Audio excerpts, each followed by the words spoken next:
We will start our meeting with a karakia, and I'll ask Toro Waka please to help us with that.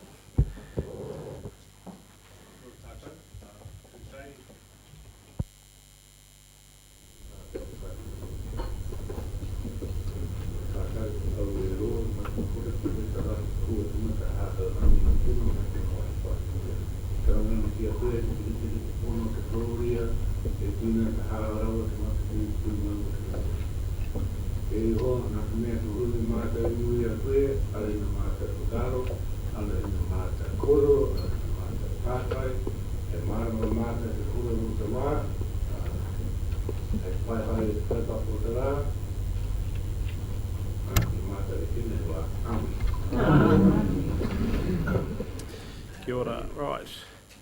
So, as I say, welcome and good to see a good, interested crowd here today.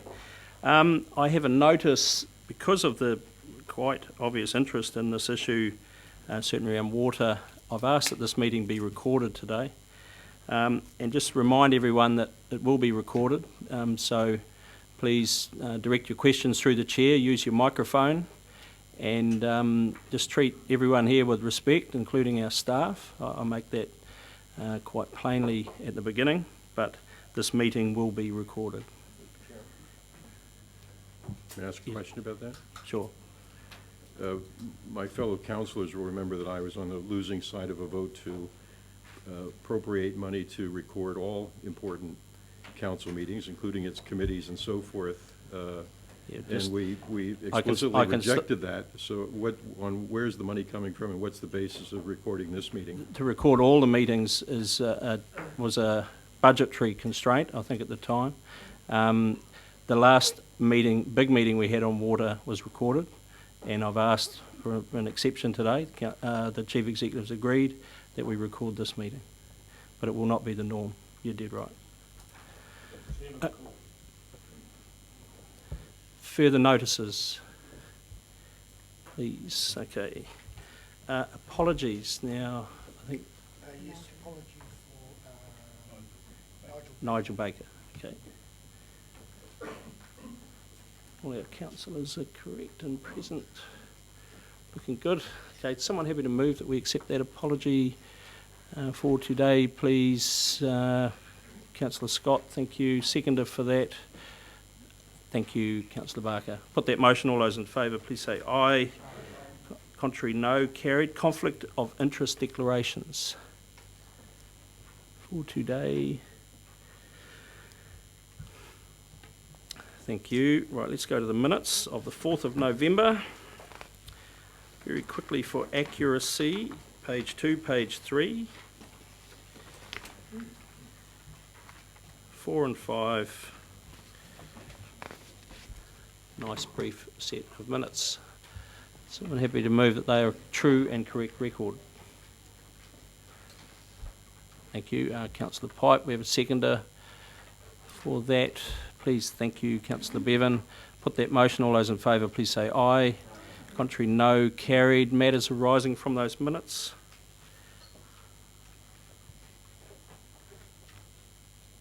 Thank you. Okay, follow-up items. Page 3.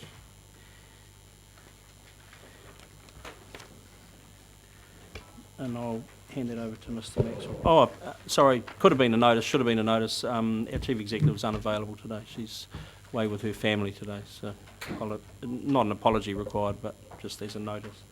Mr. Maxwell. Kia ora tātou, morning all. Just, I guess, following up on item 4, we will come back to the committee in due course with a view on that. That work is ongoing.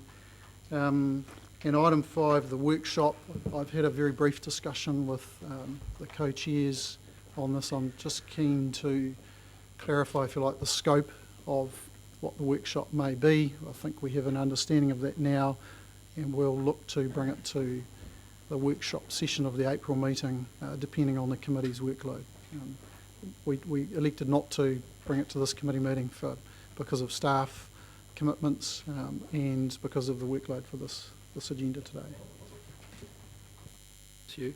I have an update on minor item number 3, progress appointment of a permanent Māori rep on the Hawke's Bay Tourism Board.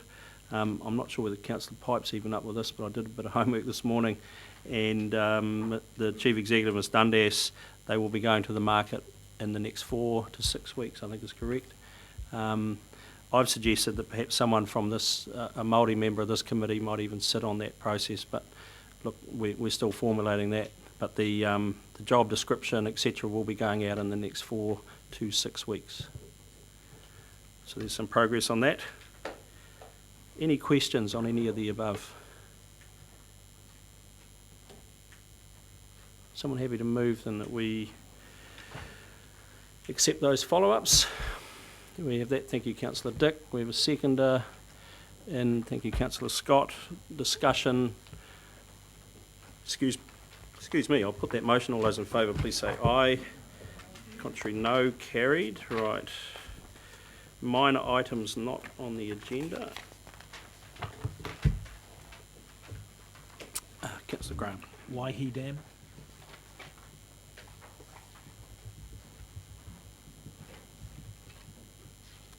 Yep.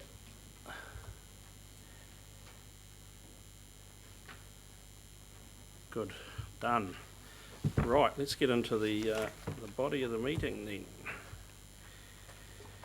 So we go to item 7 on page 13, Heretaunga Plains Groundwater Science Investigations. You have a team here to... I do, thank you, Chair. So there's a number of staff. I'm not sure where we fit them in. We'll just have to, maybe if guys and girls, if you bring your chairs up with you, we'll just have to squeeze them in. Perhaps just while they're getting set up and we get the presentation up, I just thought perhaps I'd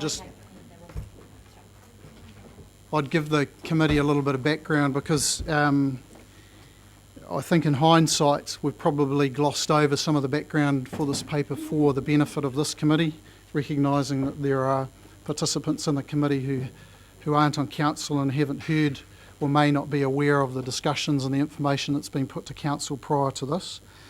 And in doing the presentation, the team will probably traverse a little bit of the context, if you like, the scene setting, so that hopefully we can get everybody up to the same level of understanding about the background and the history. So I just encourage you that if you feel you don't get that, or you haven't joined the dots, to ask us during or after the presentation. As you'll see, the paper sets out a discussion where council requested staff to look at options to go away and investigate a deep drilling program across the Heretaunga aquifer. This discussion goes back to August 2015 when staff were asked by council to look at the options to discover the full extent of the aquifer, the sub-aquifer and the boundaries of such, and the relationship of that to surface water. Staff produced a report back in November 15, which brought all that together, and there were a couple of key conclusions. One is that the deep drilling programs, or the deep drilling that has occurred across the aquifer to date, has confirmed the view that the aquifer is a multi-layered aquifer, and it's hydraulically interconnected, and it's alluvial, and that obtaining additional information for building a groundwater model would undoubtedly provide further detail, but may not improve the functioning of the model, nor the quality of the analysis that would come from the use of the model. That said, it's certainly acknowledged by staff that there's benefit in improving our knowledge of this resource, or any resource. I guess the tension in it is we need to carefully balance the cost benefit of setting out to get that information. In other words, we shouldn't pursue perfect knowledge at all cost, because you have to understand that this is a resource that you could throw a lot of money at, or a system you could throw a lot of money at to understand, but there's a point in the discussion where there's a benefit cost consideration that you have to weigh up. Given that, though, the staff recommended that we don't think currently it's necessary to acquire this information, particularly given that the model that's under development is intended to inform the current use. The current use isn't at depth. And we've pulled together some recent sort of figures around that, and it just confirms that, yeah, the use of the aquifer is really in the shallow parts, so people aren't using the deeper parts. We did also throw the proposition at our technical advisory panel, who we have operating to inform the scientists and assist the scientists in the model development. So these are people external to council who are able to bounce the science around and bring challenge the thinking and improve the model development. They supported the exploration of deep parts of the aquifer again if it was proposed that those areas were likely to be used. So if they were part of the potential use at the moment, then you would want to go and understand that. But that the information gathered could be added to, and that the information gathered could be added to the model, the current model we've got developed to inform policy development. Again, if you thought that the deeper parts of the aquifer were areas that were either currently in use or had a very likely prospect that they were going to be used. So it would be valuable to add that to the policy discussion. But given all of that, and on balance, the staff were of the view back in November that this work isn't currently required, and are still of that view. But we're not saying that it's not required at all, full stop. It's just that it's not required at this point. It may well be required in the future, but not right now to inform the development of the current model. That said, we know that there is the potential for people to target the deep parts of the aquifer if they've got the resource, the financial resources to go there and look for it. And we would want to plan for that and be prepared for it. So that's kind of the background and the context. Coming to the paper, you'll note that staff haven't put any recommendations in there. So we were asked to go away and consider options for a deeper drilling program, which we've done, and there are 5 options, which the team are going to talk to in more detail shortly. But we've set out as best as possible kind of the cost benefit and risks that you might consider when looking at those. And nor have we considered in the paper how we might go about funding this, because recognising that if you agreed to embark on the work, we would need to fund it. That's something we would obviously bring to you as the next stage, depending on the option you choose. But I would just make a note that what's in front of you is really the external costs. It's bores that would largely become capital costs. We would likely borrow to fund that work and then repay the cost of borrowing through the various projects. That'll have an impact on, at the moment we recover those costs through a combination of either Section 36 charges, our zone-based water charges, or the general rate. And at the moment it's about a 65% split, 35 zone-based charges, 65% general rate. But the detail around that would be brought back to you depending on the option you chose. I would just make the point that the figures reflect the cost, the capital costs and the external costs. They don't include staff time, and it wouldn't incur the cost of borrowing. But we would bring all that back to you. The other point I'd make is that outlined in each option is the time taken to acquire the information, because it takes time to do this work and then make sense of it. So depending on the option the committee chooses, we would be looking for clear guidance from you on when you envisage that information being utilised in the current model development, because if it was to be desirable to have it incorporated into the current model development, then that modelling program would need to be extended, and we would need to go away and consider the timeframe for that and bring it back to you. So that's a consideration that you'd need to make, and we would need to we'd need to get some guidance on that. And the potential in there, of course, is that if you want to embark on this and do it now and incorporate it into the current modelling domain, then that will impact on the ability for the scientists to deliver the modelling work to inform the policy development for tank. So you just need to be very clear on that. Mr. Chairman, What is the status of the current model? Is it under development? It's well advanced in its development. So actually, fortuitously, Jeff Smith's down the back. If you just want to put your hand up, Jeff. Jeff's just arrived with us to head up the team that's running that. There's been an enormous amount of energy and effort put into the development of the model over the last 18 months, and it's well advanced. We've still got a run time, we've still got work to do, and we're still confident that we are looking at meeting the timeframes we've set out and advised the Tank Collaborative Group. Right. Well, can you tell me when's it likely to be finished? End of this year is for the scenario setting. Yep. End of this year to develop the model. End of this year we'll have the model ready for scenario testing, basically. So you throw scenarios at it, run the model and see what the outcomes are.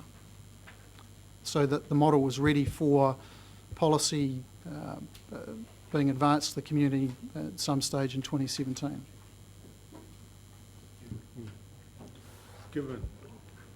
Given the staff's recommendation that this work needs not be done at the moment, I agree with it. I think there's a sense of urgency in regards to a lot of other issues in the region, and $18 million could be better applied to the execution of a lot of the remedial work that needs to be done in the region, rather than further research at the moment. Chair, if with your indulgence, so we let the team run their work and then you can That would get be into useful, yeah.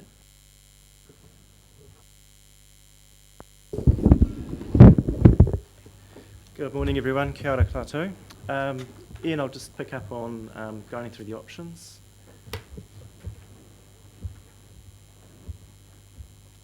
So, in developing the options, we took advice from GNS Science, who are the kind of leading agency for geological investigations in New Zealand. And we also took advice from the local industry. So there's several drilling companies that operate in this region. So we took advice from them in proposing these options. So we came up with 5 options, and our approach to developing the options was based on assessing the potential of the deep aquifer resource, and also to improve the delineation and extent of the productive aquifer. So in doing so, we assumed that the aquifer boundary is around 300 metres, and that's based on previous work that was undertaken and existing drilling information. So based on that, those were the key objectives and assumptions that we made in developing the options. So in terms of option 1, that's just based on the area around the unconfined aquifer, which is, for those of you not familiar, is the dark blue area in the map there. And that is composed of just drilling 3 wells in this area, and the time frame for that would probably take us about 1.5 years to up to 3 years, depending on whether we were redeployed from our existing work program in model development. But that option isn't so great in that it only gives you 3 points in the aquifer where you have information. But we developed that option because that was one of the options the drillers put forward, but it was also, I guess, to investigate the upper part of the aquifer in the unconfined aquifer, because there's been a perceived need for further allocate or use of water in the unconfined aquifer because of low flow restrictions.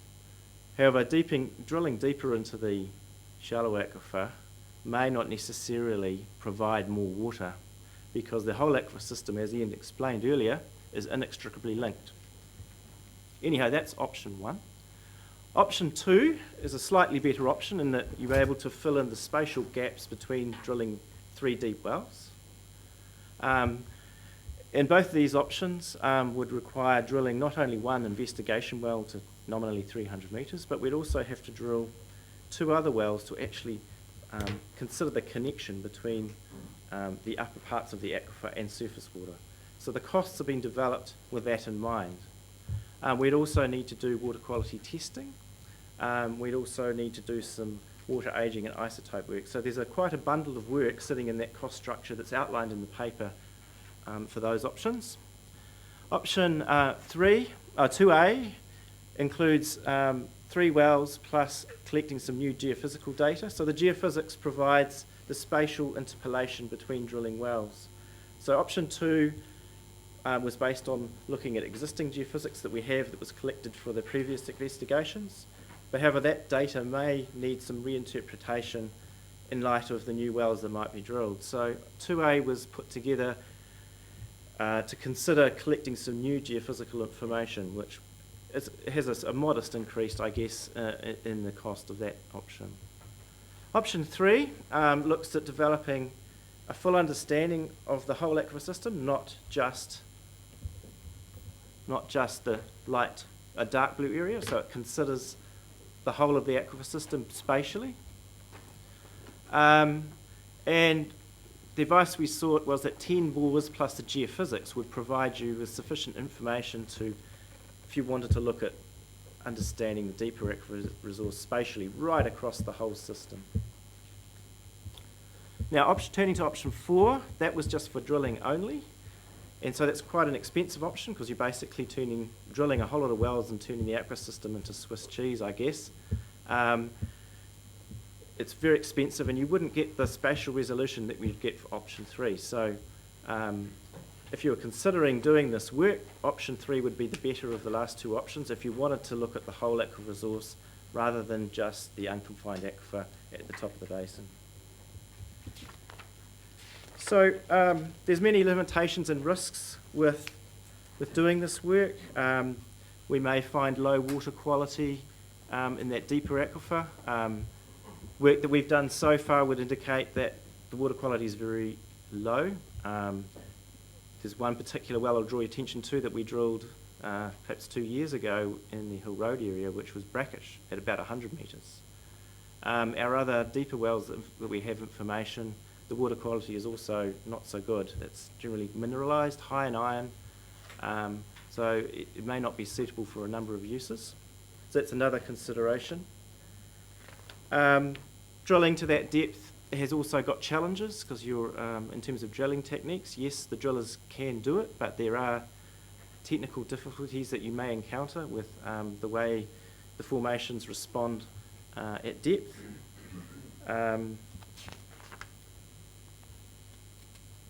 Yeah, they're probably some of the key limitations. So in summary, we've put together 4 options that traverse looking at just the unconfined aquifer right through to looking at the whole of the aquifer system. So, Mr. Chairman, I think in summary, we put together a pretty good robust range of options for Council to consider based on expert advice, not only from in-house but externally from GNS Science. And also we had these options peer reviewed by our technical advisory panel, and one of the members in Australia in particular provided peer review over the assessment that we've made. So I invite any questions, Mr. Chairman. Councillor Dick. Yes, Mr. Chairman. Thanks for that. Do you know for certain that the aquifer is interconnected, or is that a theory? Yes, based on our existing information, we are able to understand that it is interconnected. The water levels from previous wells that we've drilled certainly indicate that it is interconnected, and based on a water balance approach, which is a worldwide approach to sedimentary basins. Thank you. Thank you, Councillor Chair. Graham. Firstly, I want to thank you guys for doing this work. I think it was really good, putting it together and putting the options like that. It was presented to us really well. My question is, if we went hypothetically for option 2 or 3 or 4, what you're saying then is that the ratepayers of Heretaunga would essentially pay for this, so the people of Heretaunga, the farmers and the fruit growers and etc. on the Heretaunga Plains would pay for it. So If we went for the 8 mil. Sure. So whatever the figure is that you choose, a third of that cost would fall within the zone the work occurred in. So that is the Heretaunga ratepayers. 2/3 of the cost would fall to the general rate across the whole region to pay for, based on our current funding model with our zone-based science water charges. So we recover a third of the cost of our water science from the zone-based charges, 2/3 falls to the general rate. Councillor Bevan. Thanks. Apologies, Mr. Chairman, I'm sorry. Could we ask the councillors to speak up a little bit? It's hard to hear them. Oh, good points. I will do my best. I'm starting to think about what we're doing here as a long-term and a short-term need, and I want to explore both of them. So if we think about the short-term need, which is basically to inform the tank process better and to get connectivity, understanding between the ground and the surface water, which will help inform the tank process as well.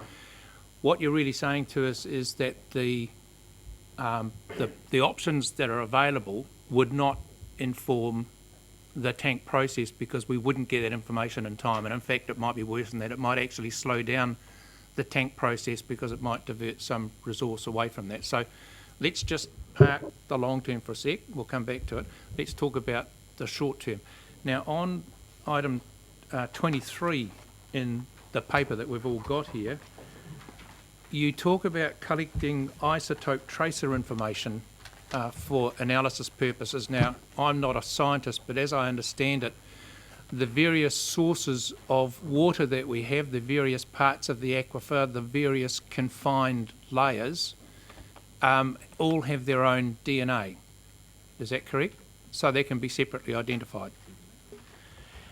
Certainly, in a broad sense, we can understand from using this tracer work, the chemistry and isotope work that we've done will give you a picture of the age of the groundwater at depth. So those various gravel horizons will have their own set of chemistry and subtle changes between them, but also the age of the groundwater.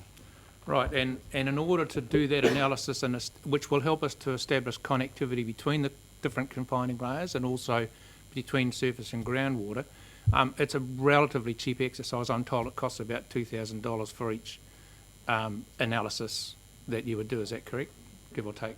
It's relatively inexpensive compared to drilling, yes. Yeah, and you don't actually have to drill new wells to do it because you could source water from existing wells. No, because we would need to have some the other wells spatially to understand the deeper layers. At the moment, we've already done water chemistry and isotope work on 3 wells, but we don't have a full spatial distribution in the unconfined aquifer lake to the depth that we were thinking, which was 300 metres. Can I give you a simpler, Yep. higher level view of that?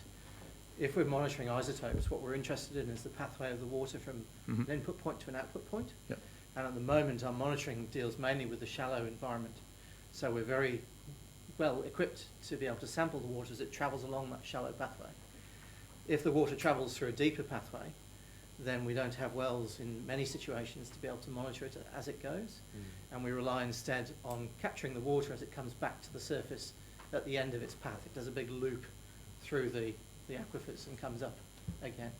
So the deeper bores, if they were drilled, would provide a window into what's going on those pathways.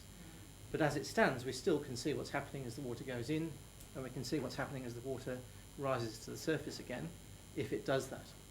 So it's sort of an incomplete picture using isotopes, but it's still quite useful. But it's quite useful. So Yeah. how much of that work have you actually done so far, Steve? Well, Dougal's over the top of that one. Yeah, we've actually sampled all of our state of the environment wells in the basin, so there's about 20 wells that we've sampled, but as Stephen pointed out, they're focused on the shallower end of the spectrum. Yep. Okay, so Well, there's other questions here, Councillor Bevan. You've had a fair go there. We can come back to you. Toro? Like, as the Māori JPC members, we only meet 4 times a year, so it would be helpful if these papers spelt out what the purpose of the, of the actual paper is, rather than, geospatial sort of, just what is the basic. I can make assumptions that what we want to do is protect the water quality of the area for the future, but Those are my assumptions.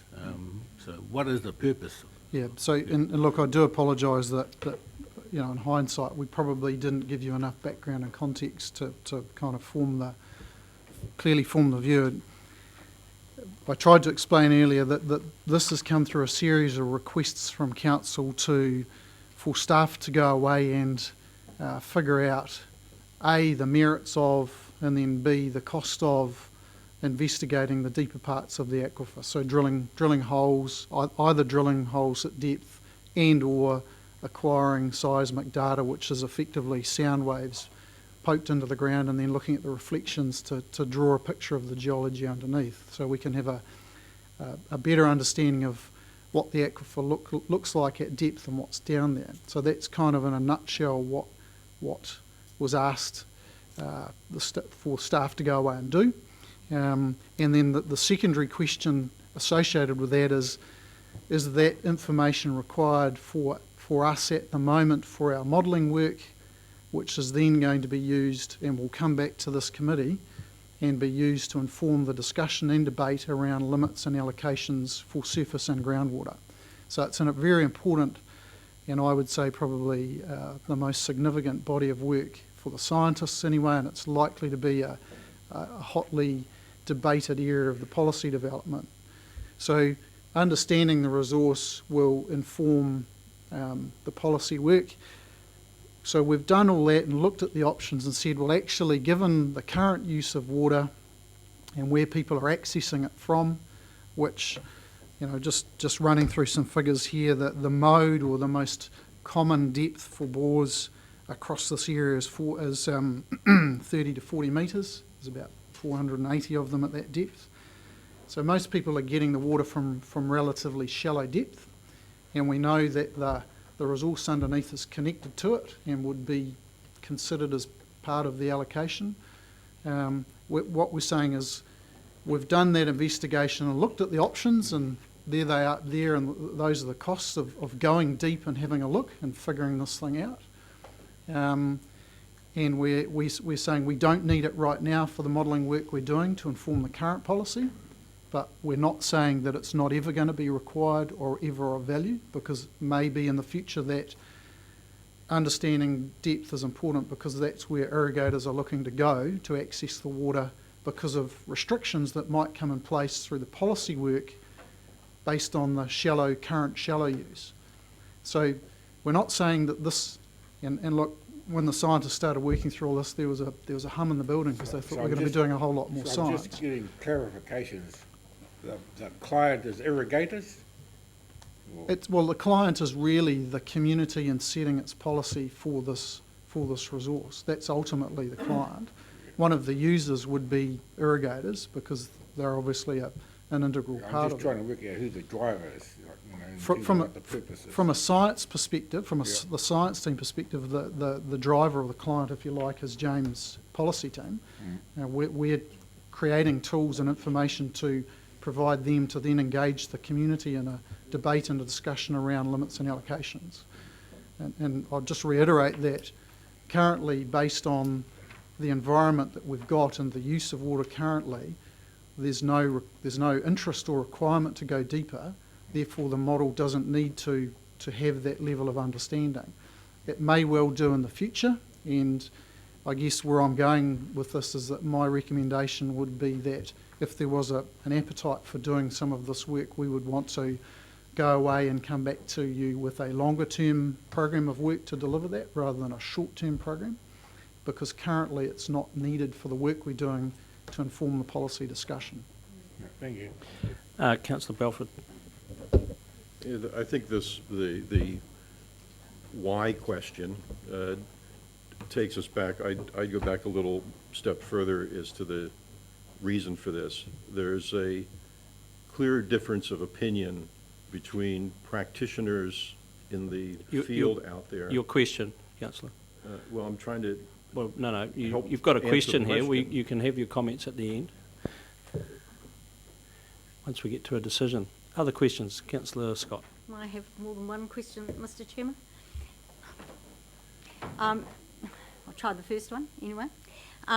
Is, with the current model, which is looking at a water balance, the important aspect of that is the recharge? Is that major factor in driving the model? Certainly that's one key component of the development of the model for the Heretaunga Plains, yes. And a knowledge of the deeper wells does not alter the recharge at all? No, the model we're developing works on the basis of a mass balance, so we've collected a hell of a lot of information in terms of what's going in terms of recharge.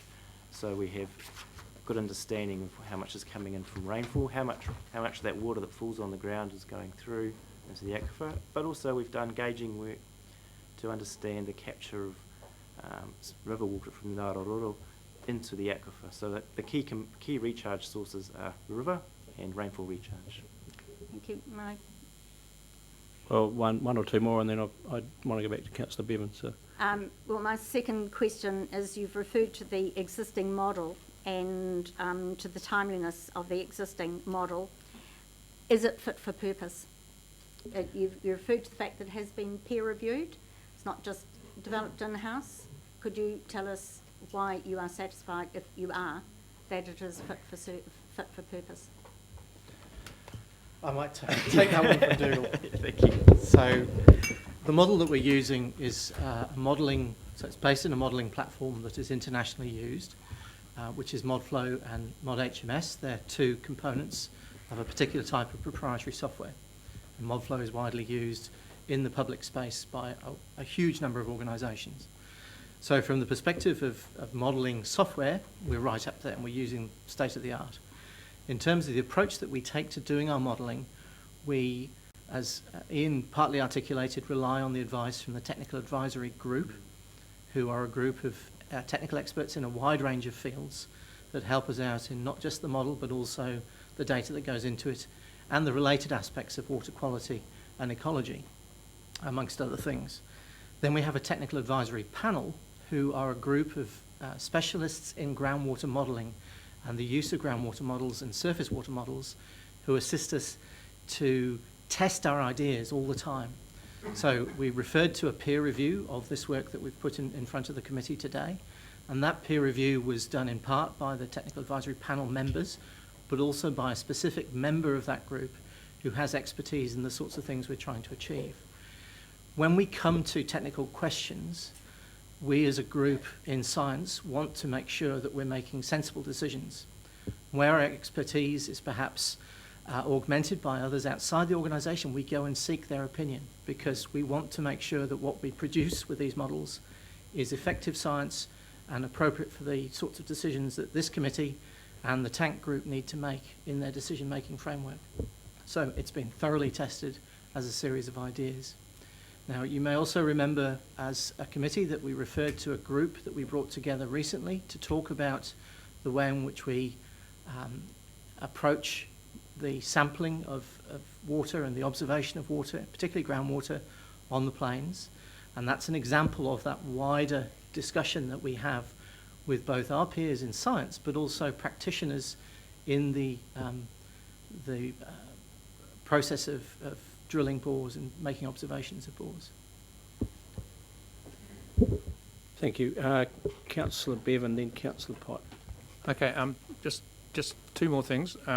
One question around the shorter term opportunity, and one about the longer term, which would be this deep drilling program. But, just in terms of the shorter term, you said before that our current level of knowledge on the recharge is based around most of the water coming in the sort of the Roy's Hill unconfined aquifer area.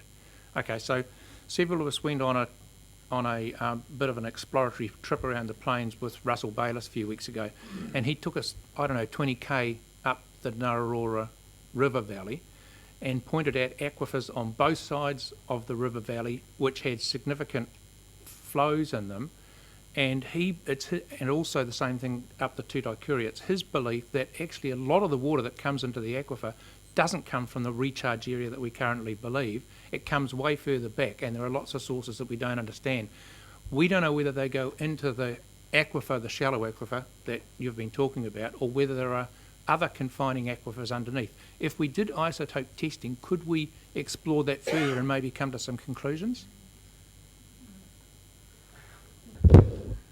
We might tag team on this one. Yeah, I might invite some comments from our modeller, Pavel Rokowski, to chip in as well. But essentially, the model does extend up into the Upper Ngāroaro area, and yes, we're aware of some perched layers that are on the edge of the periphery of the river. So in other words, there are some gravel layers that have been laid down to the river, and yes, they contribute to the river flow. So we do have that understanding, but and in terms of your second part of your question about isotopes, yes, the isotope work will help unravel that story of how connected it is and how old it is. Okay. Peter seems to be suggesting that those gravel areas contribute to the aquifer and the flow of the aquifer. You're suggesting that those gravel areas up there are contributing to the flow of the river, which is exactly the opposite to that. Which is true? Our understanding is that all of that flow in that upper part of the catchment will eventually contribute to the river flow. So a catchment may have some other perched aquifers that are sitting above the river, but eventually the water will contribute to the river system and provide base flow to the river. So we are incorporating those perched aquifers within our development of our model. And a higher level view of that is to think of the Heretaunga Plains as a series of little stores, some of which are capped, particularly in the eastern end, which prevents them working with the surface water, the streams. Higher up, those stores interact in different ways depending on how open they are, how quickly the water can move through them. So as the water is being recharged by rainfall, it might go into a store for a short period of time, or it might reside there for a long period of time. And gradually the water will be released back into the rivers, and particularly in the unconfined part of the aquifer. And it's understanding that pattern of behaviour that the model is helping us to get to help us answer questions about how much can we use and when do we use it, where does it come from, and so on. And the isotope work is key because it helps us understand the length of time over which a parcel of water has passed through the various components of the aquifer. So from a slow store to a fast store, and come out into the river quickly or perhaps more slowly. Councillor Bevan, one more question, yeah. So, yeah, I'd like to get to the recommendation shortly. Yep, that was a really interesting response because it just shows how complex this thing is that we're dealing with here. So just turning your minds now to the longer term, which is these options that you've put in front of us because they're not going to inform the tank process. I have a view that this is the most important asset that this council manages. It's a multi-billion-dollar asset, which is the foundation of everything that economic that happens on these Heretaunga Plains. I'm not frightened by the idea of taking what appears to be your best option, and I'd like you to confirm, which is the $8 million option 3. It appears to be the one, if of these, that you'd favour most. I'm not frightened by spending $8 million over the next few years to determine a lot more knowledge about the question plain. to be consistent with... Yeah, I'm just getting to the question. Would you see that as a sensible investment for us to make, given the value of the asset to this community? So Chair, and I think I probably preempted my answer to the question earlier, is that understanding this resource without doubt is important. At the moment, it's not required for the modelling. There is a distinct possibility that there may be in the future. What I would suggest or advise the committee to consider is to instruct staff to go away and look at the options of staging some of this work over a much longer period of time and introduce that into the next long-term plan cycle, which we are not far away from. And then what it will allow us to do is also get a bit of dialogue going with the industry and to look at some of the signals around where and when this resource might be used to sort of say sensibly in the continuum, we need to know at this point more about the deeper parts of the aquifer, therefore, because it'll need to inform some policy or consenting discussions. Therefore, we want to start this work here or here. So sorry, they didn't actually answer my question, Chair, which was, if you were to do that, would option 3 be your preferred option? My advice to you would be that option 3 would be the one we would be looking to pursue. Councillor Pipe, then Mr Walker. Yeah, thanks. Thanks for the report. It's as has been said, it's a really complex aquifer system that we have here in Hawke's Bay, and I guess the purpose of this is the purpose of the research and the investigation is to take a look at understanding it in a better way. But it's also about identifying the deep water, and it's been said that maybe that deep water is what could be used in the times when we do have droughts. So what I want to get clarified on this one is the interconnection between the deep water and the shallow water and the research that's been done in that. Obviously, you have a mass of water over the two areas, over the upper the shallow water and the lower, the deeper water. What happens in the instance when deep water is actually taken? Does that affect the quantity of water in the shallow water? Given that the deep water has been identified in some instances as brackish, are we actually ending up with taking shallow water and transferring it into the deep water? Has any research been done about that, and is that something that we should be concerned about? So in terms of how the system works, it's interconnected. So think of it as a kind of like a very large sponge. So if you're putting a straw on the top of the sponge, you'll reduce the level and water level of the sponge, and if you put a straw on the bottom of the sponge, you'll also reduce the level of the sponge. So in the longer term, any abstraction from within the wider ecosystem will have an impact on spring flows, surface flows, and water levels. So that's been our approach in looking at the aquifer as managing it as a total resource and a water balance approach or mass balance approach, and that's been our whole construct of our modelling program. And certainly in terms of the evidence and research, we have considerable amount of water level information to substantiate the interconnectedness of the system, and pumping tests, water quality. So all these strands of science that we have a really good conceptual understanding of the ecosystem. So the model will pull together all of that information in one kind of box, if you like. And so the model's like a simulation of the aquifer resource.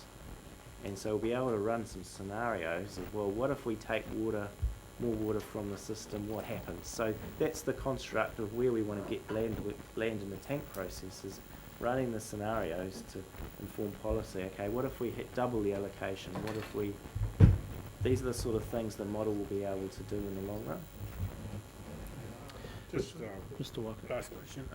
What alternative technology have you investigated in terms of identifying what the sources of the aquifer are? Because like from my understanding of a lot of these rivers and aquifers, the sources start up in the ranges, and we have what we call in the Māori world tormos, and which are really underwater caves, and that where the water goes down and whatever. So is there a way you can feed some radio transmitting? I mean, you can make those things very small these days. I mean, they could, tell you what you need to say. Let's get the answer.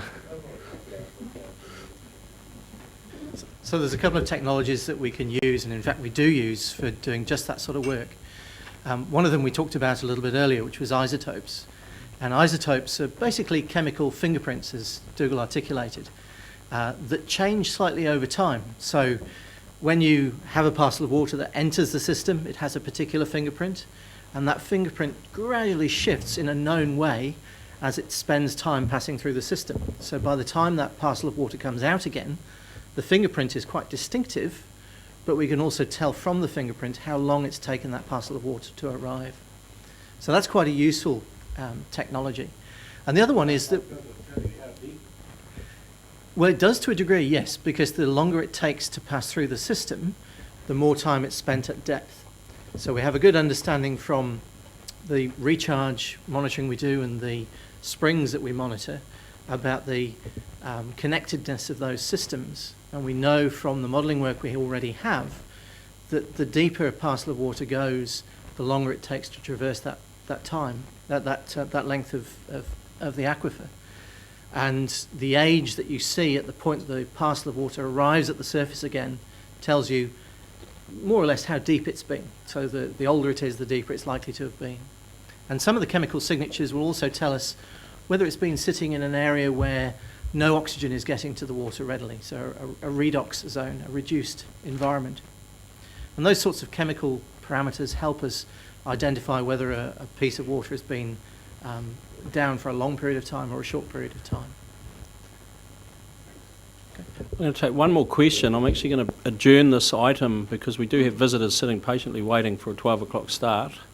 But I'll take one more question because I suspect 12 o'clock start on the basis that we'll break for lunch and come back to this straight after lunch. So Councillor Hewitt, last question in this session. Thanks, Chair, and thanks, gentlemen, for a really interesting description of science as you see it in the catchment.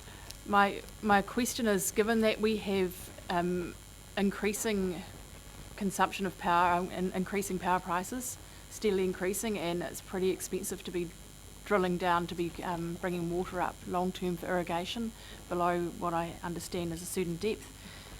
Is any of this work, and particularly option C, going to add value to pre-feasibility should you be looking to pursue the Narora water storage as is in our long-term plan?